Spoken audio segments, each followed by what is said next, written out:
রান্নাঘর থেকে যদি আমি একবার বেরিয়ে যাই, মানে রান্না টান্না কমপ্লিট করে তারপর যদি কোনো কাজ আসে, আমার এতটা অলসতা আসে, আমার কোনো কাজ করতে ভালো লাগে না।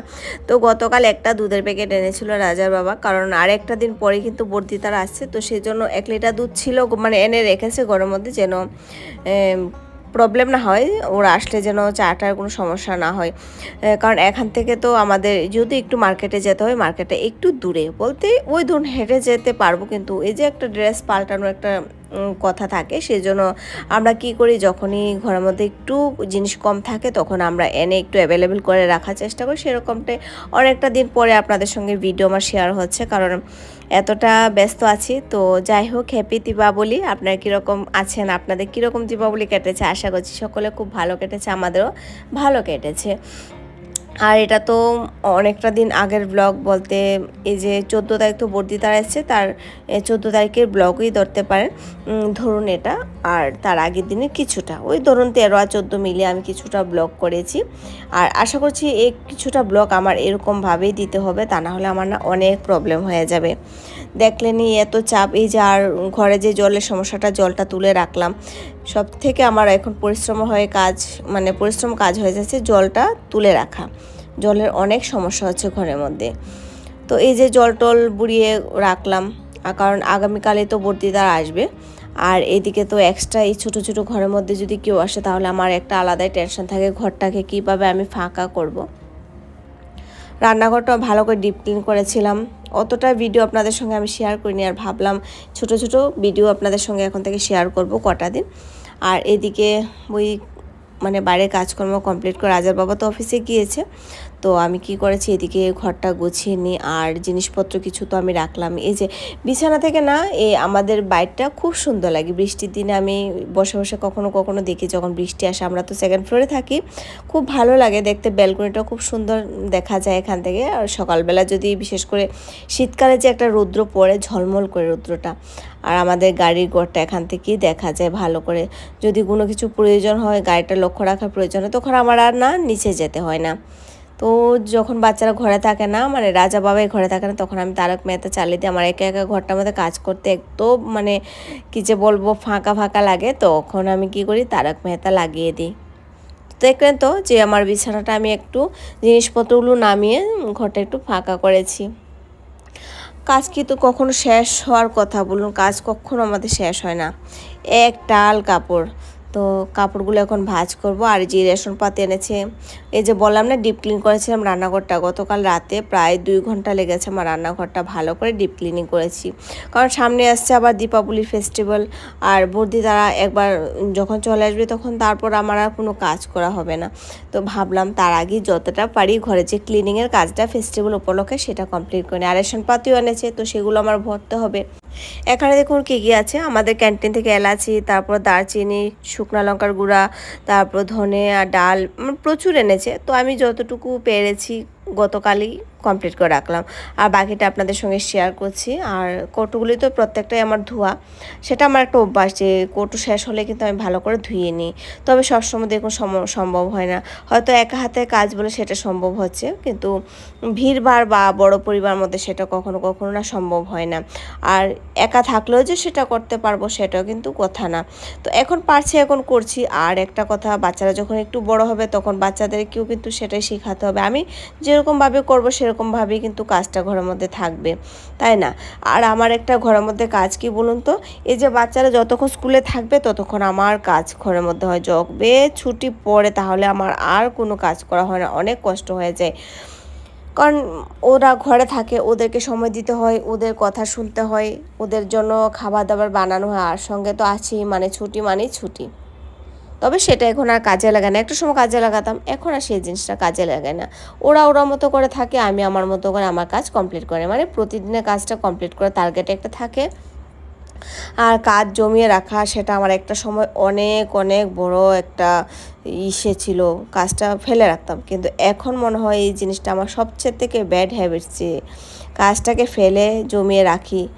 আমার ভীষণ ভয় লাগে সত্যি কথা, কারণ এরকম বহু দিন আমি ফেস করেছি যে কাজটা জমিয়ে রাখলাম পরের দিনের জন্য, পরের দিন আমার হলো না, পরের দিন কি সেটা হয়তো 4-5 দিনও পিছিয়ে গিয়েছে। তো সেই জন্য একটা প্রত্যেকটা কাজের আমার টাইম একটা সেট করা থাকে। তো আমি তো আপনাদের সঙ্গে সেরকমভাবে ভিডিও শেয়ার করতে পারি না, সেই জন্য আপনারা হয়তো বুঝতে পারেন না। তবে আপনাদের অতটুকু আমি ছোট ছোট ভিডিওর মাধ্যমে আপনাদের অতটুকু ভালোবাসা পাই, সেটা আমার কাছে অনেক বড় পাওনা। তো সেই ছোট ছোট কাজ করতে করতে কিন্তু পাখিদের খাবারগুলো আমি রেডি, পাখির জন্য খাবার নিয়ে যাব। আর দইটা এনেছে, দইটাই যে বললাম গতদিন দই কথা মানে বলিনি প্রথমের দিকে, দইও এনেছিল। তো দইটাও পাতিলে ভরে নিই, কারণ দইটার কথা আমার এইমাত্র মনে হয়েছে। এই যে আমি এখন সকালে খাবারটা খাবো। আজকে স্কুলে ওদেরকে না সুজির হালুয়া দিয়েছিলাম, তো সেজন্য না আমার জন্য আর রাখিনি। তো ভাবলাম আমার জন্য এখন আবার কিছু বানাবো। তো আমি কি করেছি, চিরা মুড়ি ধুইয়ে ভালো করে দই দিয়ে গুড় দিয়ে সকালে আমার জন্য আর আজকে কিছু বানাবো না। রাজার বাবা ভাত ছিল, সেটা খেয়ে অফিসে গিয়েছে। আর কখনো কখনো মনে হয় যে বাড়ির খাবারগুলো খাই, তবে বর্দি তারা আসলে কিন্তু আমার সেই বাড়ির খাবারই হবে। আর আমার রান্নাবান্না তো অতটা চিন্তা নেই, যতদিন বর্দি থাকবে আমার অতটা টেনশন হবে না। রান্নাবান্না বর্দি করবে, আর খাবার দাবার ধরুন ওই যে আমাদের ট্রেডিশনাল সেটাই থাকবে। আমার আজও ভালোবাসে আমার মতো খাবার দাবার, এই যে চিরা মুড়ি রুটি, আমাদের যে ত্রিপুরার খাবার, মানে আমাদের যে ট্রেডিশনাল ছোটোবেলা খাবার দাবার আমার আজও বড্ড পছন্দ করে। এটা তো 11টা, তো 11টা বাজে না, এখন 10:30 বাজবে। তো ভিডিওটা এখন থেকে অন করেছি। এটা তো কালকে বানানোই আছে, আর বাকি আজকে কিছুটা মিলে ভিডিওটা ব্লগটা রেডি করব।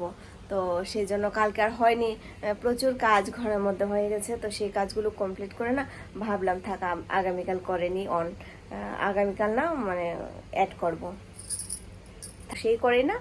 আর ভিডিওটা আগের দিকে বাড়ানো হলো না। তো এখন বাজে তারক মেহতা চলছে, এখন বাজে ঘড়িতে হ্যাঁ 10:30টাই হবে, দেখি হ্যাঁ একদম পাক্কা 10:30 বাজে। তো ওরা 2:30 নাগাদ, মানে দিদি আর বর্দি আর দাদাভাই 2:30 নাগাদ ওরা ঘরে চলে আসবে, আর এয়ারপোর্ট চলে আসবে 2:30 নাগাদ। আর তারপর ওইখানে আমি আর আমার হাজবেন্ড যাবো, গিয়ে আনবো ওদেরকে। ততক্ষণ আমার রান্নাটা হয়ে যাবে, বাস এখন রান্নাই বাকি। মোটামুটি ঘরে সব কাজ কমপ্লিট, অনেকদিন ধরে কাজকর্ম ঘরের মধ্যে চলছে, দিদি আসবে করে। তো কাজ কমপ্লিট এখন। এই যে আমি এখন মাত্র ব্রেকফাস্ট করেছি চা আর চিলা দিয়ে সকালের খাবারটা খেলাম। এখন যাই দুকা করে রান্নাটা কমপ্লিট। তো দেখো আর কটা দিন তো আমি পুজো পালি করছি না, তো আগামীকাল থেকে মানে পূজা স্টার্ট করব। আর এদিকে আজকে মাথা ঘষে স্নান করেছি, কারণ সিঁড়িটা ধুয়েছি, আর আজকে স্নানটা করতে হবে মাথা ঘষে। তারপর একটা কাজ আমার কমপ্লিট, মাথা ঘষাটা যদি হয়ে যায় আগামীকাল স্নানটা এমনিতেই করে পূজা করতে পারবো। তো এইদিকে সেই জন্য সময়টা হাতে মোটামুটি ছিল, তা না হলে এই টাইমে তো আমি ঠাকুর ঘরে থাকি। তো তারপরে রান্নাটা যদি কমপ্লিট করে নিতে পারি তাহলেই মঙ্গল। আর আজকে রান্নাতে থাকছে পাঠা, আর দুপদের করব ভাজি, আর সঙ্গে মুসুরি ডাল। আমাদের জন্য ছোলে বানিয়েছি সকালবেলা, এই যে রাজা বাবার জন্য সবজিটা বানিয়েছি না ছোলেটা, সেটা আমাদের জন্য হয়ে যাবে। আমরা 3 জন, মানে আমি রাজা বাবাই। তো আমাদের জন্য দুপুরবেলা রান্নাবান্না করতে হবে না, সেটা আগে থেকে ভেবে রেখেছিলাম। আর পাঠাটা ছিল, এটা এই বেলা হয়ে যাবে, বাকি ওরা আসুক তারপর রান্নাবান্না কী প্রস্তুতি তারপর তো হতেই থাকবে। আর এখন তো কিছুটা দিন রান্নাবান্নার মোটামুটি একটা তোড়জোড় থাকবে।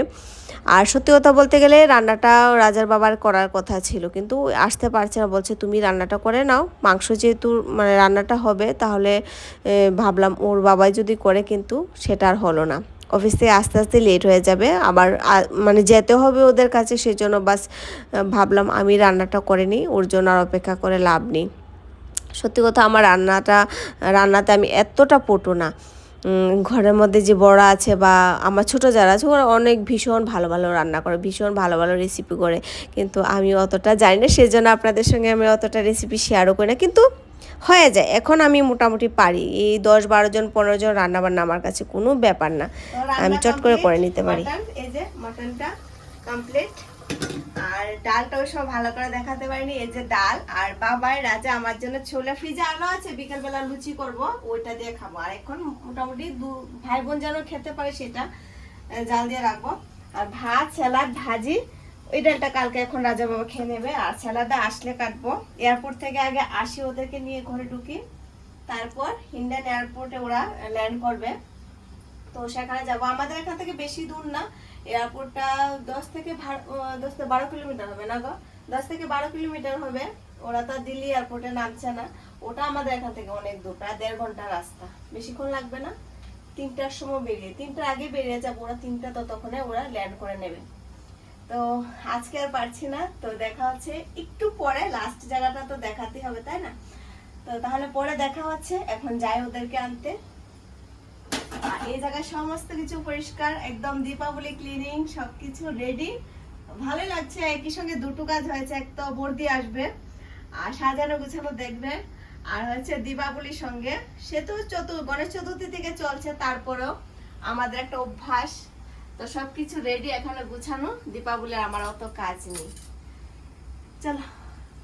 তো দেখো, এটা কিন্তু দিল্লি এয়ারপোর্ট না, এটা হচ্ছে উত্তরপ্রদেশের আর্মি এয়ারফোর্স এয়ারপোর্ট। তো এটা নতুন করে চালু হয়েছে, আমরাও জানি না, এই প্রথম আমরা, মানে আমি প্রথম দিন এসেছি। আমরা তো দিল্লি এয়ারপোর্ট থেকে যাতায়াত করি, তো এই যে আজকে কিন্তু এই এয়ারপোর্টে আমি প্রথম এলাম, ওরা এসেও পড়েছে।